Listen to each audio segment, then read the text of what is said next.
ơi mà ơi mà ơi ថ្ងៃនេះធ្វើដំណើរទៅយកបងស្រីនីសាតែមកលេងប្រទេសហូឡង់លើកនេះគឺថារោគរ៉ាតិចឲ្យបងប្អូនដូចខ្ចប់ភ្ជុះអញ្ចឹងសូម្បីតែកំពុងបញ្ចូលសលេងនេះឡើងស្អកហ្មងចាគឺថាអត់មានកម្រងអីច្រើនទេបងប្អូនគឺថានិយាយទៅដងទៅប្លែកគ្នា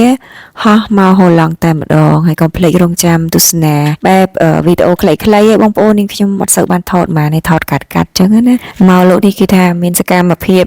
ប្លែកមានក្រាបមានលូនអីអញ្ចឹងណាបងប្អូនដាច់យប់ជាដើមអីចឹងទៅចា ដល់ភ្លាមឃើញទេ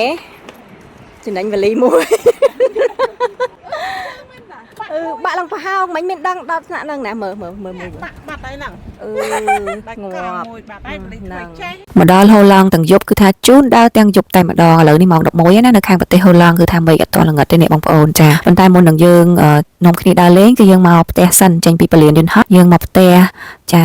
សម្រួលអីយ៉ាបត់បាត់ដៃបាត់ជើងញ៉ាំអីទ្របពោះសិនណាបងប្អូនពួកអីពេលយើងទៅដើរលេងត្រឡប់មកវិញគឺយប់ជ្រៅហើយអញ្ចឹងនាងខ្ញុំធ្វើស៊ុបនុយមួយឆ្នាំងធំតែម្ដងហើយស៊ុបនុយនេះប្តីនាងខ្ញុំគាត់អ្នករៀបចំដួសដាក់ចានឲ្យគឺថាប្រុសគឺថាគាត់ចូលចិត្តញ៉ាំច្រើនណាអ្នកបងប្អូនម្ចាស់នេះគឺថាញ៉ាំតម្រាំអស់ហើយឆ្ងាញ់ណាស់បងប្អូនអើយសំខាន់ដោយសារតែមានតកួនខ្មែរយើងគាត់ដាំលក់នាងខ្ញុំយកមកឈូសសរសៃអញ្ចឹងទៅនិយាយពីថាអូឆ្ងាញ់ចាខានញ៉ាំតកួនយូរហើយត្រូវជាមួយស៊ុបនុយនឹងមែនតែនចាំមានសណ្តែកបដោះមានផ្លើមាន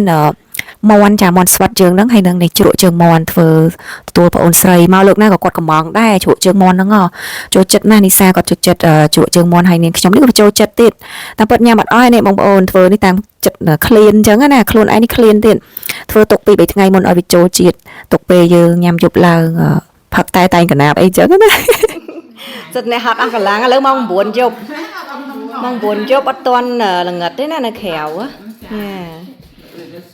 ហេវនេះ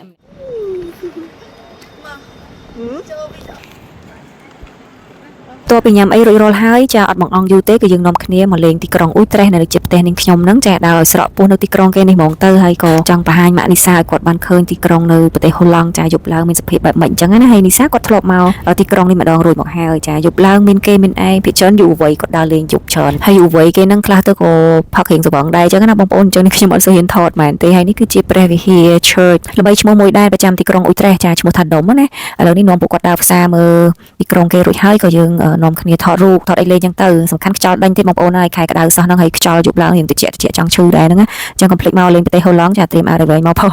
ឥឡូវយើងនាំគ្នាត្រឡប់ទៅផ្ទះវិញត្រៀមខ្លួនដើម្បីទៅសមុទ្រស្អែកឡើងចាគឺថាវិច្ចអីបានដូចរើផ្ទះអញ្ចឹងបងប្អូនហើយអញ្ចឹងហើយយើងម៉ោង12យប់ហើយទៅដល់ផ្ទះហ្នឹងទម្រាំរៀបចំអីហើយបែបចូល1 2ភ្លឺអីអញ្ចឹងចាំ